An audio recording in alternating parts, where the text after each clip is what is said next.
Hello, bonjour und guten Tag. Today I am here with Jamil and I'm super excited, more precisely Dr. Jamil, and I am honored to have you as my guest today. Please introduce yourself a little bit. Who is Jamil, Dr. Jamil? Thank you so much, Barbara. It's such a pleasure to be with you here today and see the wonderful smile that you have. And for everyone tuning in, thank you for taking the time to be with us. A little bit about me. As Barbara said, I'm Dr. Jamil Sayegh. I'm a life, business, and relationship coach, as well as a licensed naturopathic physician. And ultimately, everything I do is centered around helping people experience more peace, happiness, and fulfillment while creating an extraordinary life without regret. I love spending time with people and helping them create miracles in their life. And that's something I've been blessed to do for nearly 2 decades now. And I love it more than anything. And every day is a new expansion of that. It's a new addition to the journey. And every day is different. So it's really wonderful. And I will keep it short and sweet, and I'll pause there. Okay, thank you very much. That was a beautiful introduction. Since I'm a language and culture person and big communication person, and you have such a unique story about yourself, I would love to know more about you, your family, your experience with cultures, languages, and communication. No, that's very interesting. Yeah, so as you and I have discussed in the past, so growing up, my family, my mom's side of the family is Spanish and my dad's side of the family is Arabic. And so having that cultural richness on both sides was such a wonderful upbringing, and family was and is such a crucial aspect of that foundation. And so my dad's family, both sides are very big, but I only really knew my dad's side in terms of like the size of it.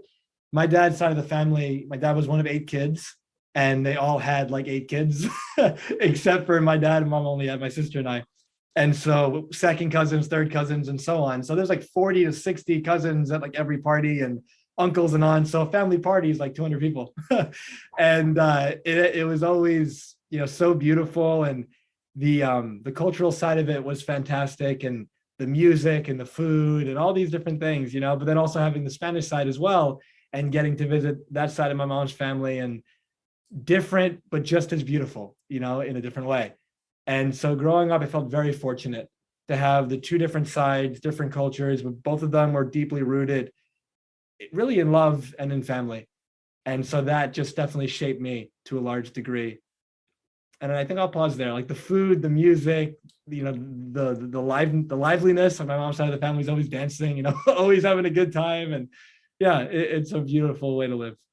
Yes, and it shows in you whenever I see you at events or at meetings. You are so positive and joyful, and it's just infatuating. It's just beautiful. I totally love it.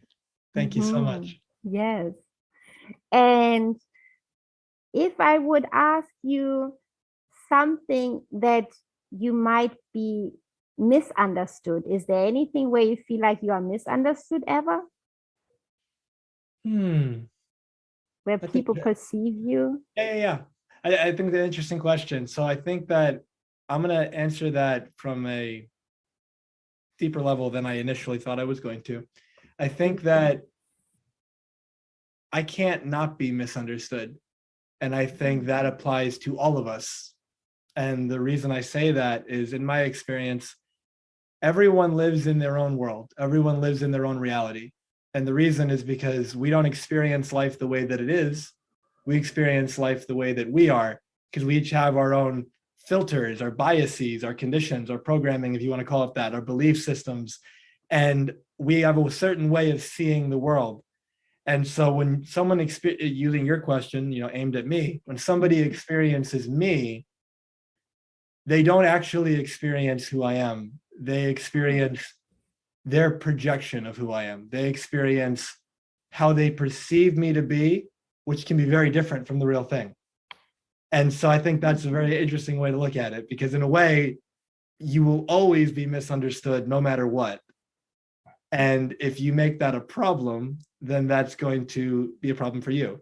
But if you let it go and you say, you know what, people are going to I'm going to be who I am in their head, and I can't control what that is, but I can control like what I put out. I can control how I show up. And so I think that I can be misunderstood because sometimes I'm, one of my favorite words is enthusiasm, and I can be very enthusiastic. And some people, if it's not landing for them, or if they're not, if it's a subject that I'm so passionate about that might trigger a belief that they hold really true, and they think that what I'm saying is challenging that belief, then rather than take an honest look at it and say, is there some truth in what he's saying, they might kind of close down to protect the belief and then now label me as something. Now that's got nothing to do with me. That's just their projection, right? And so bringing it home, I think that I'm always misunderstood, as is everybody else. And it's just kind of a part of the nature of the game. I totally love that. That's such an interesting angle and way to look at it. And so how do you, on the other hand, deal with people that you misunderstand? Are you aware of labeling people? Mm-hmm. Very much so. It's obviously been a work in progress throughout my life. I've been, like, I know language is something very, near and dear to your heart. It is in mine as well, just in a different way. In the sense that when we had our conversation privately, I had told you, growing up, I could have been fluent in Spanish, English, and Arabic, and I ended up just kind of not prioritizing it. And so English is all I've got. But when it comes to understanding the structure of language and understanding the linguistics of it, let's say, and the power of labeling and what happens when you label a person or an experience and what that does. And that's been something near and dear to my heart, let's say, and awareness for years now. And every year, every day, I try to be as aware as I can. How am I creating my experience of other people? How am I creating my experience of reality? And I create it through language. And language is what I say and what I think. And, metaphorically, you might say it's what I do, but it's like what I say and what I think, at least, because what I say is how I think. And so to answer your question, if I catch myself judging somebody else, and notice that some people try not to judge, and you can't do that, because to be human is to judge. Thoughts, you don't control thoughts, they just happen. Yes. So judgments are thoughts. But the thing is that you can catch it, though, and then you can question it. And so to answer your question, when I catch myself in judgment towards a person or a situation, I pause and I question the thought and I say, is that really true? Or am I being triggered? Is there something in their behavior and their way of being that's bringing up an insecurity in me, that's bringing up something that I'm not okay with in myself, but I'm projecting out and judging them, And so as much as I can, I aim to be very aware of how I label people, and I do what I can to not label and to be as, as close to accurate as possible with my description. And what I mean by that is, because we don't experience, like I said earlier, because we only experience the world the way that we are, we're never going to be truly objective, because there's always some degree of filtration. You hear me speaking right now, but what you're hearing is coming through your five senses, and then it's passing through, well, you're hearing just one of your senses, but you're seeing me, hearing me, all this stuff. Yes. I'm coming through your five senses, but then there's also thoughts and beliefs that it's being filtered through also. Yes. So you're always going to have a subjective experience. And then it's just, question it to realize how close to truth is this actually. And so that's something that I strive for. And when I fall short of it, I typically, out of habit now, catch myself fairly soon, shortly after. It could be seconds or it could be a few minutes, but I catch it and I go, oh, wow, I was just making something up in my head.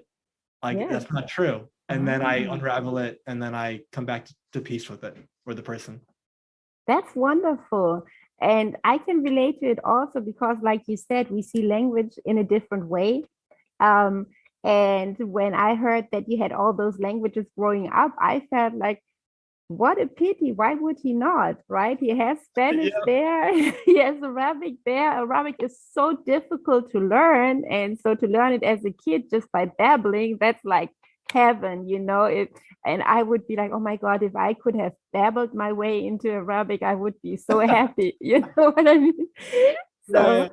So, and now that we are talking, it's like, yeah, that's just my opinion, right? That I feel like this is such a great opportunity, you know, or I tend to ask people, well, what are your plans for the future? Will you teach your kids the language, you know?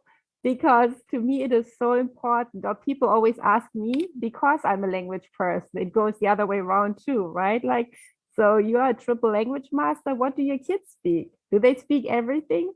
And they do, you know, because but I focused on it, you know. I said that's your daddy language, that's your mom language, and then they both chose French, which is my third language, and they picked it themselves. So I was like super excited, right? It's like you bite your tongue because you're like, I don't want to influence my kids. And most people pick Spanish because of where we live, but they both chose French. And I think that's the subconscious maybe still because they grew up around it. Mm. And so to me, it is always like an amazing thing. And when you see little kids, how they pick it up, it's just fantastic. And so I see what you are saying there. I have my own specific set of glasses in essence, right? Yeah, and I love that because I'm not wearing my glasses currently, Yeah, but you are. And yeah, so it's like for anyone who's listening, whether you yes, wear glasses or not, you can imagine yes, you're wearing the glasses, yes, and it's almost as if so the light passes through the glass and yes, then goes into your eyes, and then your brain yes, makes a picture, and like that's what yeah, you see. yeah, So everything's filtered through the glasses. yes. That same way, metaphorically, we all have glasses. Mm-hmm. And Exactly. everything that you experience is filtered through the glasses, which are your Mm-hmm. beliefs and everything I said before. Mm-hmm. But then we're usually not conscious of that. So what ends up happening is we just assume that our way Yeah, of seeing things is the right way. And we make exactly. the assumption that everyone else who doesn't see it our way is crazy. That makes so much sense. It is totally true. It's like with my kids in school too. Like, for example, when they do anything, they come with the homework, and I'm like, oh my God, this is so exciting. I wish I could do it because I love to learn all the time. And my kids are like, well, mom, but you're a teacher. You don't count. You're not like every other human being. So, you know, you're interested in everything. Nobody is interested in everything, you know? Yeah, yeah. Yeah, and they are chose again, right? Because I think it's the most exciting thing. And they are my own kids, and they still don't necessarily feel it's as exciting as I feel about it, which And, also, yeah, and if I can share something for anyone yes, listening, because I know how important language and communication is for you yes, and for me as well, and for the yes, people who tune into your podcast, your community. So first, I want to acknowledge you that I think it's so wonderful that, you know, all your kids speak 3 different languages. Like that's mhm, amazing. And that's really going to serve them in the world. mhm, And for anyone like myself who either had the opportunity but didn't take it, or you didn't feel like you had it, but now you only speak whatever you speak, a lot of times we fall into the belief that it's easier for kids and we can't do it as adults, or that it'll take so much longer as an mhm, adult. And the thing is that that's just a belief. yeah, One of the primary reasons why children can learn languages so much faster than adults is because children have not yet learned embarrassment, shame, and fear of judgment, because none of those things are built into the system. That's all learned. And mhm, so a child, like you said, just kind of babbles their way and then learns mhm, it just by emulating it, by picking it up, and then by mhm, trying, getting it mhm, wrong, and to keep mhm. doing it. But they don't think anything less of themselves because of it. I think it was Ralph Waldo Emerson. There's a long quote, but the last line of it is to go from failure to failure with no loss of enthusiasm. That's Same kind of excellent. idea. But Yes. with adults, we start to learn it, and then we don't want to look bad, and we don't want to make a mistake, and so Mhm, we kind of handicap our learning because of this fear of judgment. What if I speak it and I don't sound proper? People are going to make fun of me, and like whatever the story we tell ourselves. And so we slow down our learning process immensely and usually give up along the way. But that's, so I want to share that first, because the thing that usually holds us back is that belief. mhm, But then second of all, you can learn a language as an adult right now if you choose to. Like for me, I haven't prioritized learning Spanish and Arabic. I prioritize everything else that I'm doing. That's why that gets done. But when somebody gets clear, you know what? It's time. Like, I want to learn this. You'd be amazed what would happen in the next 3 to 12 months if you really committed yourself. And it's truly spectacular what you're capable of when you fully dive into a commitment. And so I just wanted to share that with everyone who's listening. that's beautiful, and it makes so much sense. And that's what I experience too. Sometimes I have parents that have little children that learn the language, and then the parents join, because then they come up with the idea, which makes so much sense. Well, if my daughter, who is a baby, learns German and I don't learn German, then she has nobody to speak to. So I have many parents that then join the program, like they take their classes, their adult classes, and then they practice with their kids, you know? Yeah, like as So, an example, if and for it everyone, works. Mhm, yeah, like for everyone listening, as a thought exercise, mhm, if I were to challenge you and say, you tell me I want to learn, let's say German as an mhm. example. I want to Yeah. learn German. And I say, Uh-huh. okay, how serious are you about learning German? And you Mhm, tell me, oh, like real serious. And I say, well, what do you mean by that? How serious? And you say, it's the most important thing to me. I'm like, great. So this is what I want you to do. And let's imagine, you can make this work. mhm, I want you to either move to Germany mhm, for the next year, or I want you to only surround yourself with people who speak German. I want you to only watch your shows in German with English subtitles. I want you to only listen to German things. I want you every day for 3 hours, let's say, practice Rosetta Stone German or whatever German software you're using, right? yes. And then every day you got flashcards and you're speaking and you're going around and you're talking to your friends and you're saying, please don't talk to me in English. If you did that, like Mhm, going as far as moving as well, right? But if you yes. did that where you were fully immersed in Mhm, that environment, you really think in a year, when you're in the situation of like, if I can't ask where's the bathroom, I can't go to the bathroom. If I can't ask like how much is the food in German, I won't be able to eat. You don't think if you put yourself in that situation, you wouldn't learn German? And Yes. it's like you would. And it's like a year from now, you'd probably be fluent and it'd be really powerful. Meanwhile, someone like myself, who when it Mhm, comes to languages, mhm, I haven't made that commitment. yes. I'm half Spanish and I took Spanish in school for like 12 years and I'm not fluent because I don't use it. I'm not committed to it. Yes. You could be. So Yes, if you're exactly. actually committed to whatever it is that you Yes. say you want to do, and that's not only language, that applies Mhm, to you want to improve your finances, you yes. want to learn about investing, you Yes. want to grow your business, you want to do whatever it is, you want to be a better dad, a mom, husband, a wife. It's the same thing. Yes. Create that commitment and dive all into it with everything you got. And Yes. every day you recommit to it. Like you said earlier with the parent and the child, the parent's like, well, if I don't learn it, my kid has no one to speak to and I won't be able Mhm, to communicate with them. mhm. So it's important. And Yes. that's why every day you recommit. Why is this important to me? Why does it matter? Exactly. And Yes. then that clarity creates that motivation. And then Mhm, it helps you through the tough times and you know why you're doing it. And mhm. again, 3 months, 6 months, 12 months from now and beyond, it's amazing how different your life can look. Yes, absolutely. Like with those parents, they literally chose, like the mom chose German because of her heritage, and the father came from Louisiana, still comes from Louisiana, and so he was surrounded by a lot of French. So he had it from high school, like you, still dormant, and so each parent picked one language. And I taught the daughter, and so she spoke French with dad and German with mom. And she Wow. started so young, she didn't even speak English when she started with me. That's how committed this family was. Like the mom reached out to me and she said, my kid doesn't even speak English. Can she already learn German? And I said, of course she can. So she Yeah, literally learned it parallel. Can you imagine? Like the moment she formed her first English words, she also started German words at that's the amazing. same time. And I never spoke anything but German to her. Like the door would open, I come to her house, to their house, and it was all German. So she just, like you said, like a kid. I guess this strange woman just always speaks this language. It's just like the connection, right? Yeah, Yeah. and that's again the adult side, right? The strange woman. For a kid, it's not strange, right? If the nanny speaks Spanish, it's not strange Hmm. Yeah. because yeah, I love the way you said that. It's so true. If you're committed to it, you can do anything. Yeah. That's why we can excel. That's why we do everything else, have many coaches and trainings, Yes. because we are Exactly. committed and we go there. Yeah. And when you think about any area of your life that you Mm-hmm. ever created a result that you found to be difficult to create, Mm-hmm. you were proud of it, like the result was really beautiful, whatever that was, you only got to that point because you were committed. Yes.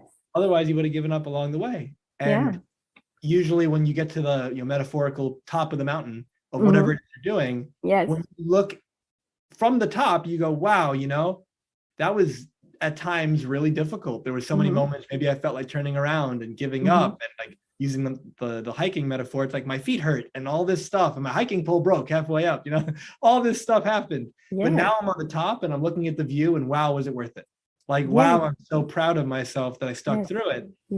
That's why, like, using hiking or sports, and it's so easy to make metaphors for life. There's challenges, there's struggles, but when you finally get to the other side of it, you look back and it's like, I'm so happy I did that. And the same kind of thing with languages, for sure. And what makes you feel inspired or like your best self? What makes me feel inspired is seeing, I'm gonna take that word back, not seeing, but experiencing. What makes me really inspired is experiencing a few different things. Inspired comes from in spirit. And so when you're inspired, you're in spirit, right? Similar to the word enthusiasm I mentioned earlier, which is entheos or antetheos, which is the God within. So when you're inspired, you're in that space, right? And so when I see somebody truly excited and lit up about their life, and you could tell they're so on purpose to what it is they want to do, that is really inspiring to me. When I see somebody act in alignment with what I would call their true self and do a lot of good because of it, that's really beautiful to see. And when I see somebody further ahead in the journey than I am, and I look at what they're doing, and this was growth for me, because in the past I would be jealous. In the past there would be, I don't get it, like, why is that not happening for me? Why is it happening for them? And I realized that was a really crappy way of just like seeing life. I didn't like that. It didn't feel good. It didn't serve me, and it made me like stay where I was at. And once I shifted out of that, it turned into more of a other people's creations, their results is just a reflection of what's possible for me to do as well, if I wanted to. Now, they created that result because they were committed to it. They created that result because they did what it took. Just like bringing it like kind of full circle to what we were just saying, you speaking German is not it's not any like put down on me. But if I want to speak German, you can serve as a source of inspiration for me, where I say, wow, she could do it. I could learn it. It's in that same kind of way. So seeing people further along the journey than me, doing what I'd like to be doing, and like, or doing what I'm doing, but to a bigger degree. And I go, wow, that is so wonderful. And I can only imagine the work that went into that, and the effort and the consistency and all that. And that's really inspiring to me. And if it's something that I want to be doing too, it calls forth like a greater aspect of me, let's say, to come out and play in the world. And so I think it's that, just seeing others truly shining, and then, seeing what's possible for me along the way. And also, being inspired. If we say being in spirit, that's a way of being. And so when I'm in that way of being, then I am, like, by definition, inspired. Yeah, that's beautiful. Yes, I love that. Like, I am really inspired by the way you explained the cultures that you lived with, the dancing on your mom's side. This is also something that just comes with your heritage, and it's so beautiful. When we initially spoke about food, to share your culture through food is like one of the most exciting things to me also, like, what do you cook? What's your specialty? What do you bring to the table? That's why I'm so excited to always meet new people, because they come with so much richness, like you already said, we are all unique, and then we have our cultural influences that make us also who we are, and that is always such an enrichment. I'm always excited, like, oh, where are you from? What do you do? Yeah. I love that. It's like, it's funny, what do you bring to the table? It's so fun. The play on that. Yeah, because it's like literally, food-wise, what do you bring to the table, but also it's like life-wise, what do you choose to bring to the table? That's great. To this interaction, to this experience, what are you choosing to bring? Yeah, exactly. It reminds me of Samuel Beckett, Waiting for Godot. How the guy says, this doesn't work if you never throw the ball back. right? You have to interact. Whatever we do, we have to interact. I love that. It was so unique. Yeah, I read it in Paris in French because Beckett made the translation himself, which I thought was utterly unique also. So instead of asking somebody to do it, he said he wanted to do it, to have it exactly the way he wants to say it, because everybody who translates for you has their own glasses too, their own angle. Yes. You know how they say it. So he said, I'm going to do it myself. So Absolutely. those were still his words.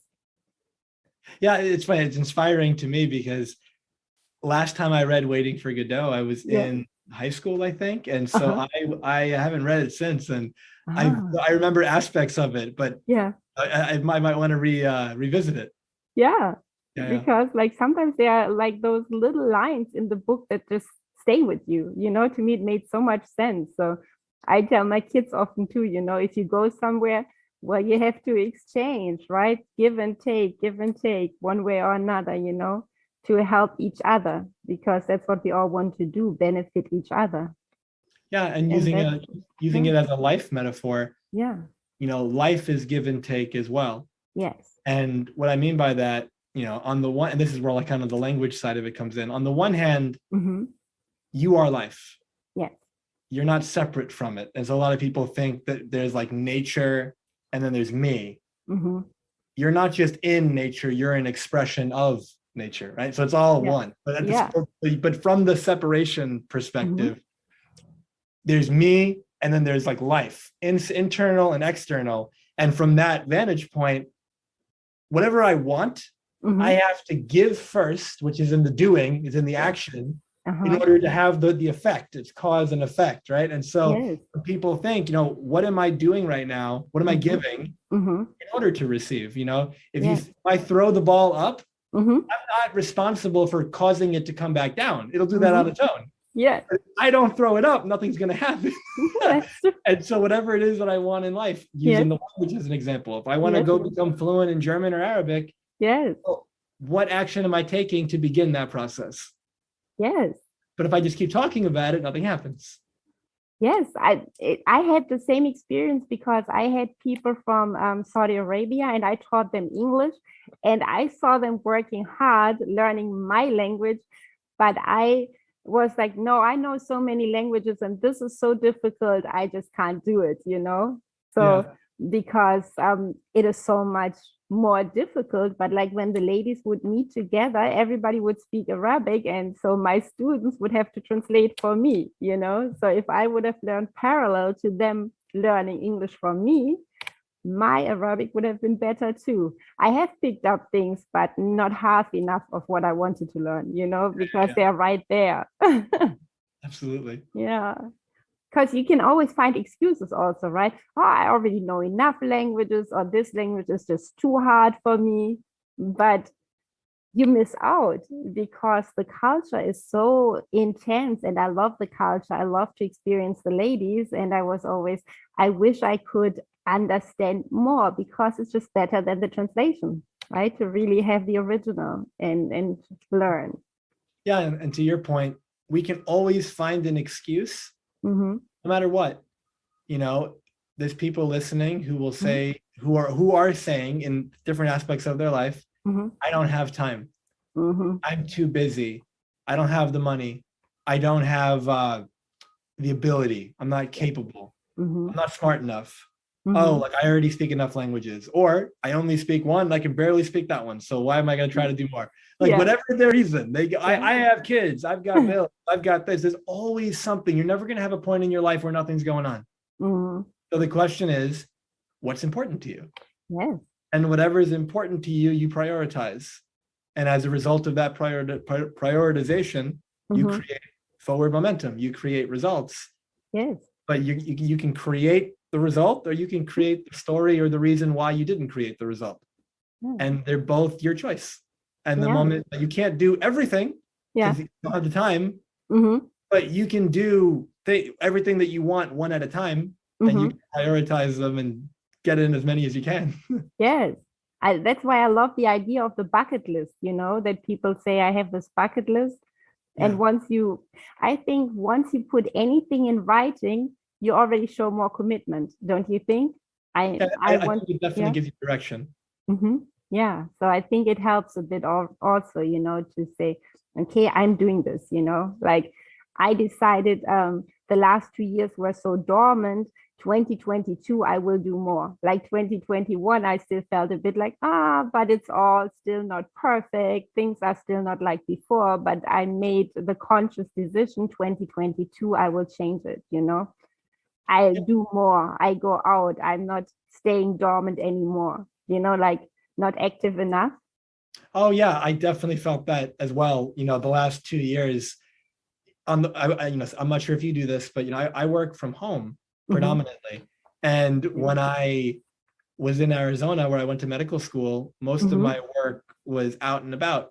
And I was Mhm. meeting a lot of people and I worked from home sometimes, but there was Mhm. so much contrast and there were so many people I was coming into contact with and it was wonderful. And Mhm. then I moved back to New York and the pandemic begins like pretty much within like 3 months of me moving back Wow. and 3 to 5 months. And Mhm. then all of a sudden it's all virtual and like I'm like separated Mhm. in a Yes. way. Yes. And it definitely hit me. And like just noticing though now, well now thankfully Mhm. most places are open back up and you can Yes. go about your business as normal for the most part. But something I wanted to share too earlier about writing Mhm. as an example, one of the things that I do in addition to the coaching and the medical Mhm. side, I'm also like a Reiki practitioner. And Mhm. Reiki, for people who don't know, think of it like energy healing. Mhm. And when I got trained in it, there's various symbols that are Mhm. used in Reiki that you want to memorize. Mhm. And so after I got back from my training, I grabbed the legal pad and essentially I looked at the book and I drew each symbol. And then Mhm. once I had it in the pad, I drew it like 10 times Mhm. that night. Mhm. And then every day before I went to bed, I drew it 10 times. I Mhm. filled up an entire legal pad front and back doing Mhm. that. And then within a week or two, 3 weeks, I had the entire I had all the symbols in my head cold, didn't have to think about them. Amazing. Mhm. But it's because I wrote it down. Yeah. When you write out your goal, when you write out whatever it is that you're Mhm. practicing, your languages, Yes. whatever, Mhm. obviously you still need to take action on it. Mhm. But the writing of it at least keeps it top of mind. Mhm. There's an expression, out of sight, out of mind. Yes. If you take great notes, I often tell people when I give a talk at the end, I'll say, some of you like raise your hand if you took notes, and people raise Mhm. their hand and they're like, I got 8 pages, I got 12 pages. And it's like, great. Now, this is the key. Mhm. Don't just put that in a pile somewhere and forget about it. Mhm. Because that's what's going to happen for most of you Mhm. with no ill intent. You, Yeah. you fully want to use it. Yeah. Then you don't keep it top of mind and you say, I'll look at that tomorrow. But Mhm. then you put something else on top of it and you don't know that you forget it's there. And then 6 months go by and your life isn't any different. Mhm. And then, so I often tell people, you don't get any extra credit for having the sexiest notebook in town. Yeah. You might have great notes, but if they're just in a pile somewhere, it's useless to you. Exactly. But if Yes. you look at it every day, if you read it Mhm. every day, if you write Mhm. it every day, and then you act on what you Yes. read and you write, Yeah. it is incredible how different your life becomes quickly. Yes. That is so very true. That is amazing. Like while I was teaching in the classroom still, um I would always use like my handwriting is very unique, right? So my father would always say, you need to become a doctor because nobody needs to read the signature, right? So, because nobody can read your writing, right? And when I was a kid, I was like super concerned about it. Like I would redo my first pages in elementary school 5 times until my mom would say, okay, this is good enough, you can stop. And then it reversed, growing older, it was the other way around. And so my students would often comment on, well, I can't read this. And then I would say, well, I do this on purpose to make sure that you listened. Because if you have, you shouldn't have to decipher my writing. And that quieted them. You just need to know how to use your strengths and weaknesses, right? Yeah.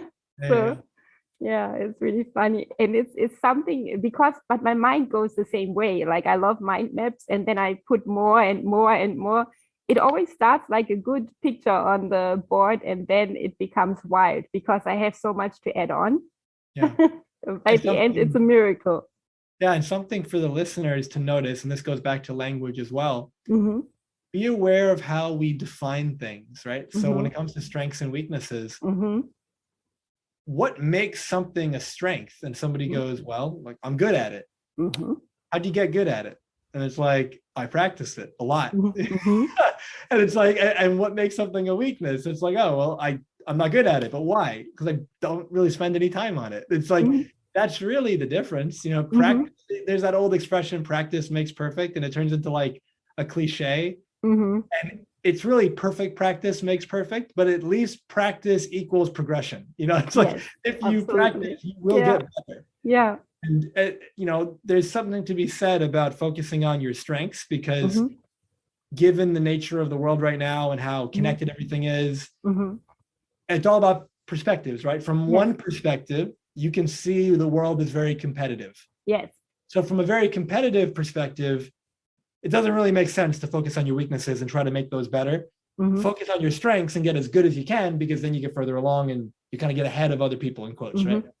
But from a different perspective, strengths and weaknesses are just reflections of where you put your time and attention and energy over the years. And if you want to change it, you can. Mm-hmm. It'll take time, but you can. And it's like, how much time? Well, no one knows, but it depends on how much of you put into this change. And the more you do, the faster you're going to get it. It's like, you can learn how to swim by just jumping into the pool, or you can learn how to swim by trying to read books on it for a while before you get into the water. You'll learn faster by jumping in. Yes, that is so true.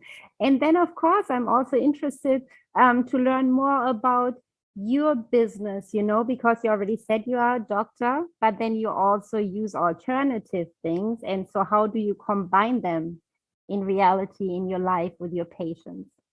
Oh, so if I wasn't clear about it earlier, so my primary profession is my coaching people with their businesses, their life, their relationships, how they show up in the world. Mm-hmm. I am also a physician, but I've chosen to do my coaching full time. So I only practiced for about a year, and then after getting my license, and then I paused, and I realized when I was in medical school that coaching, which I had been doing for years prior, is what my real passion is, and is what lights me up. And I love helping people with their health. But as somebody's primary care doctor, which is the role I was training for, Yes.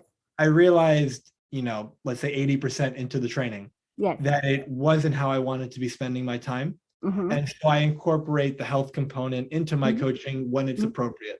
But I'm not working with patients. I have my clients, and that's who I work with. Okay. And so if your clients ask, you would give medical advice, but you wouldn't reach out and give it automatically?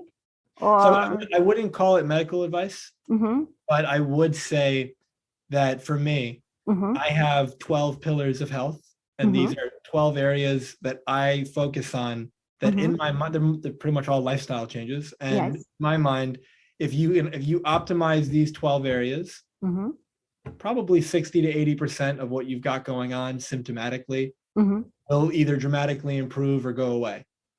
And so for me, I am not working with my clients on their health predominantly. So I don't know, unless they share it with me, I don't know their medical history. I don't know what drugs they're on. I don't know any of that. So I'm not going to give them medical advice that might cause, like, contraindications, let's say, or something like that.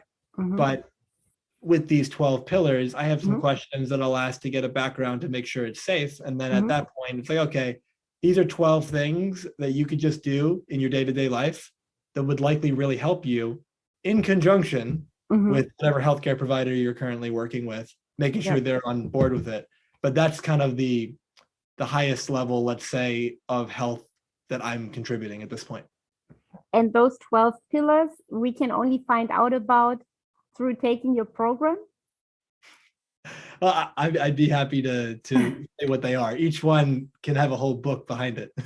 Amazing. But let's see if we can even get all 12. So we've got nutrition, right? So it's all about optimizing each of these areas, which is different for everybody. Nutrition, hydration, sleep, breathing, movement, elimination, play, relationship, energy, psychology, spirituality, and purpose. Beautiful.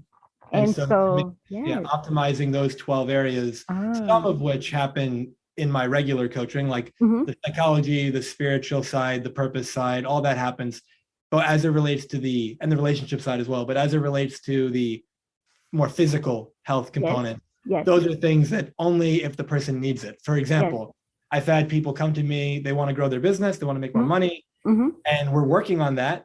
And then I find out, their energy's low and they have brain fog and they're not sleeping well. And then I ask some questions and I find out what they're eating isn't serving them, that they're dehydrated, that their environment is not conducive to the sleep quality that they want, all this kind of stuff. So we clear that up. And now their energy's back, their brain fog's gone, and they can make better business decisions. So if someone's hiring me for their business, I'm not going to spend time talking about health because that's not what they hired me for, unless it seems like this is directly relevant to your performance right now. Some people have that already figured out, and they come to me and they go, "Oh yeah, like I prioritize the health stuff. I've got that." And I'm like, "Okay," and they got the results that they wanted to feel good. But a lot of times people sacrifice unknowingly, let's say, the health component to try to focus on growing their finances and their business. And then, there's an old expression, I'll paraphrase it, but it's something like young people sacrifice their health to make money, and older people will sacrifice any amount of money to get their health back. That makes so much sense. And to me, it's like, all right, but when you're aware of that, you don't need to do that. You don't need to sacrifice your health to make money. You can do both. Just like the person you mentioned, the kid can learn German and English at the same time.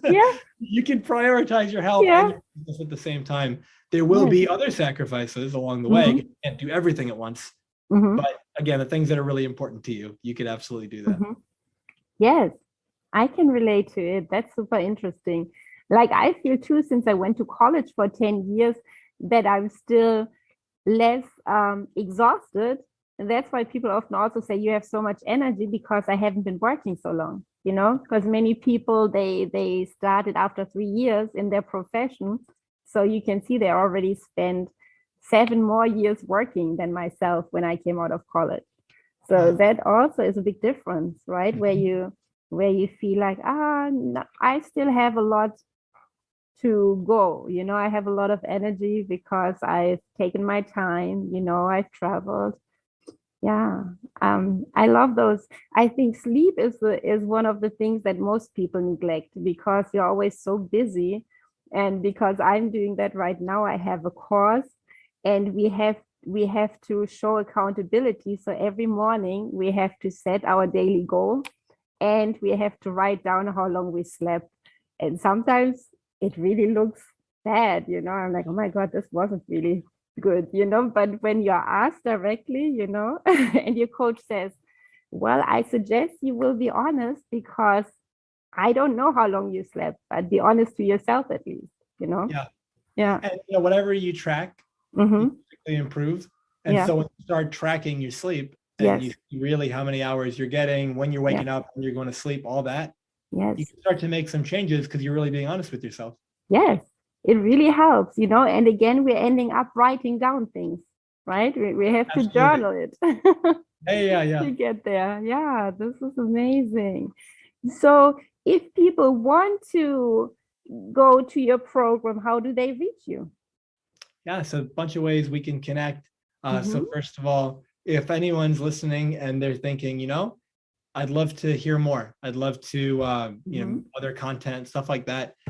Other podcasts I've been on, whether it be, I make videos on social media all the time and different kind of quotes and blogs and stuff. And so you can find me on Facebook, just my name, Jamil Sayegh.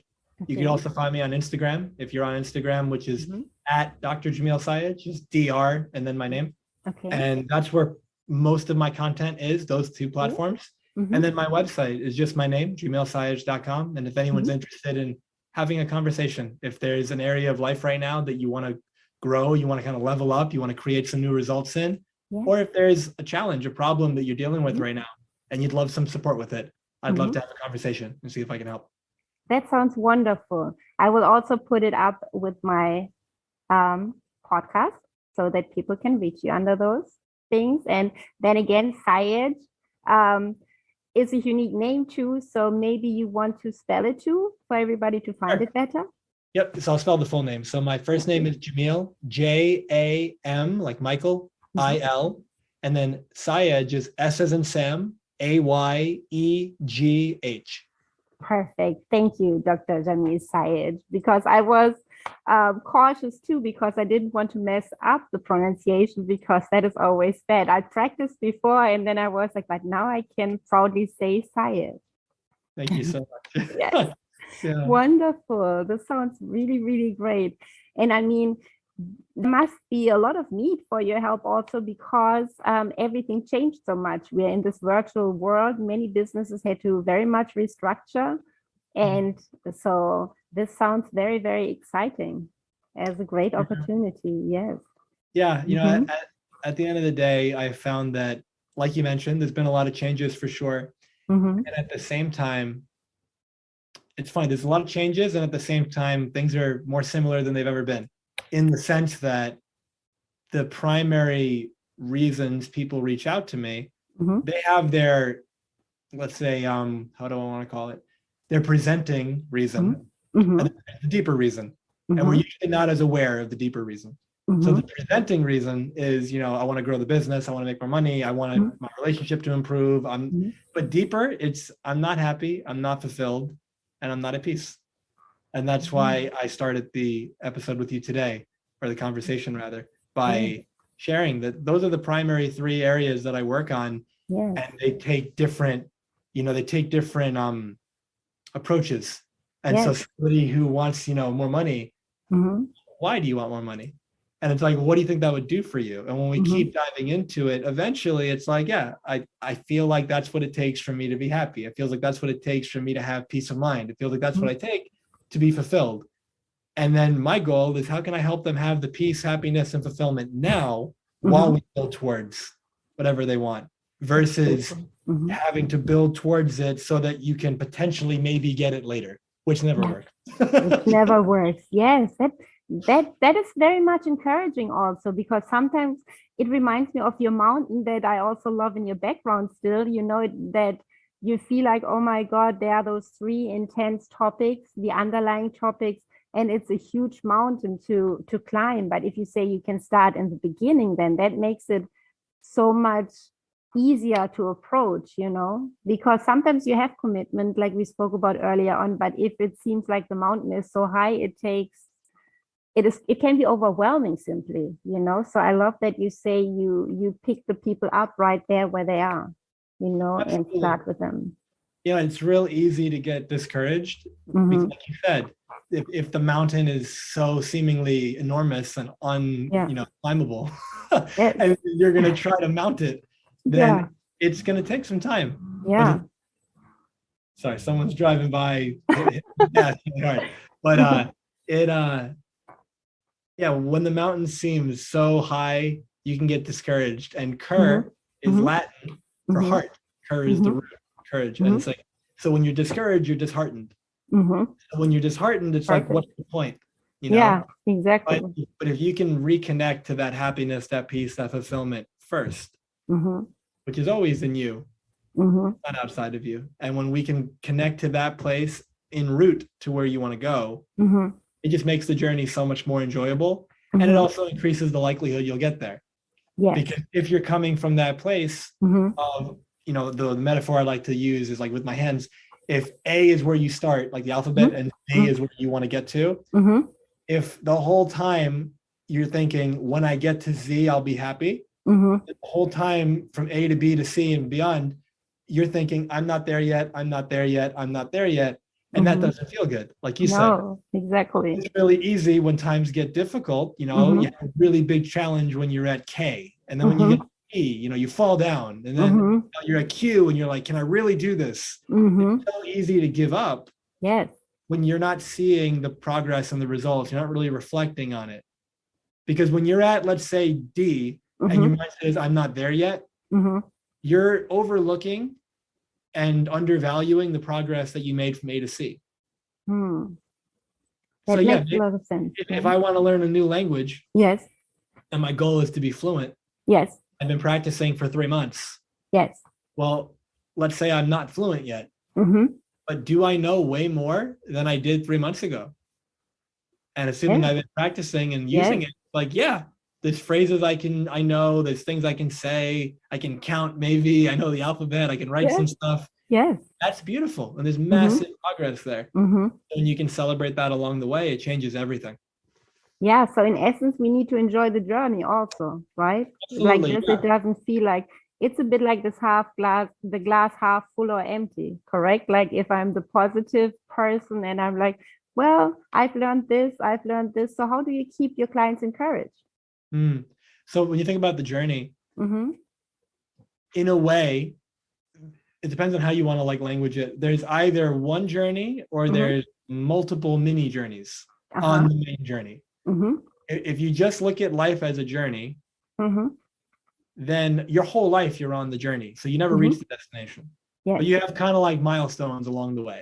Yes. And those milestones are like kind of like when you're running a marathon or something and it says like Mhm. mile 6, mile Mhm. 8, like milestone, the marker, Mhm. that's like you hitting your goal, whatever that is.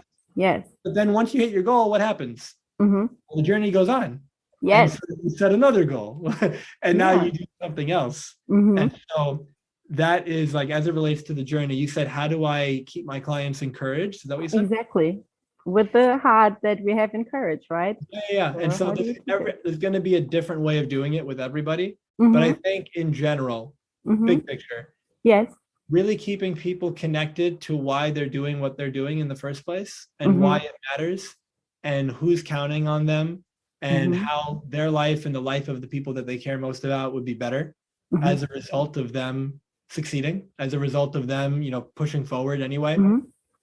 And that has gotten so many people that I've worked with through challenges. Mm-hmm. And they were going to give up and then they stuck with it because they got emotionally involved with Mm-hmm. the outcome as it Mhm. relates to the people they care about.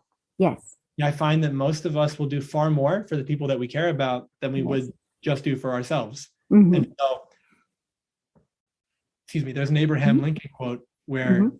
I think he ran for office like 15 times or something and lost. And then he won. Mm-hmm. And someone said to him, like, how did you persevere? How did you Mhm. keep going after losing so many times? Mm-hmm. And he said, I had a friend who believed in me and I didn't have the courage to let him down. Beautiful. So Yeah. same kind of idea. Maybe you've got kids, maybe you've got like a cause, like a charitable organization that you want to support. And when you can link your efforts to those people's benefit, Mm-hmm. then every time you think about quitting, Mm-hmm. you're going to have to recognize and deal with, well, they're going to lose out. They're going to lose out. Like I'm hurting them by giving up. It's not just me. Yes. That by itself for most people is strong enough Mm-hmm. to keep them encouraged. If you'd like to call it that. Yes. So that's one way. There's a lot of ways. That's one. Yeah. Ah, that's a beautiful way. So do you have a calling that keeps you going, the bigger picture, like the goal that your clients have? What is yours? Yes. And so it relates back to my story of why I do what I do. Mm-hmm. And to give a short version of it, when I was 19 years old, my dad had a brain aneurysm. And if anyone's listening is not sure what that is, imagine a blood vessel in the brain, think of it like a tube, starts to balloon out. And if you're fortunate, you have a really bad headache, and then you go to the hospital, they get it taken care of, and hopefully you're okay. My dad wasn't as fortunate. His brain aneurysm ruptured, and he was in a 4-hour brain surgery. And we were told it was the worst aneurysm the neurosurgeon ever saw, and the chance of survival were less than 5%. And if he survived, he'd probably be in a coma and never wake up. And he survived, and he was in a coma. And I walked into the room after his operation, and I had never seen somebody, that vulnerable. And my dad he was only 49 at the time, and I was 19. And in that moment, I felt this profound sense of regret. And the regret came from the knowing that I had taken my relationship with him for granted, that I loved him, so much. And I was fortunate. I loved him, he loved me, and that was great. Yes. But we never really spent a lot of time together. We didn't really know each other in that way. And I had this perspective at the time that I have time. He's 49. I got 40, 54 years. Yeah, it's very young. Not like today is the day, And because of that, I felt like I messed up. I blew it because I'm here looking at my dad thinking he's going to die at any moment, given what the doctor just told me. And so I thought I blew it. I messed up. Like, I'm not going to have another chance. And I was really fortunate that over the next 3 years, he survived, and then he passed away after 3 years. But I had 3 years with him. Took several years off after college to take care of him and be one of his primary caregivers. And I just learned so much about myself and about life and the value of this moment, the value of right now. You're alive, you're listening to this. And every single day, 150,000 people don't wake up. And anyone who's listening, you weren't one of them. And if you've got people in your life that you really care about, they woke up too, like, wow, like what a blessing. That might not be the case tomorrow. And yet most of us live our life, like I was, unconscious of that, and making the assumption that the people that we care about are always going to be here, that the opportunities that are presented to us are just always going to be there. In reality, they pass you by. There's always new opportunities, but that one in particular is going to have a window of time. And so in those 3 years, I just matured and changed so much. And I really started to value life. And after my dad passed away, I remember being at his wake, and over 7,000 people came, and I shook every single person's hand, and almost everyone said, your dad saved my life. Wow. And it was a combination of feeling humbled by the impact that he had, but also an awareness that I'd been playing small and that I cared way too much about what other people thought about me. I was afraid of rejection. And because of that, I was dimming my light. I was robbing the world of the gifts that I had to bring. And there was this moment of just, I'm done with that. I'm not going to do that anymore. And in the last 10 years or so, since my dad's passing, there's been so many people that I've met along the way, whether they be family, friends, strangers that I met, that were at every point in the life journey physically. People who were 80 or 90 or close to 100, let's say, who, when you ask them, tell me about your life and all this kind of stuff, there's a lot of regret of, I wish I did things differently.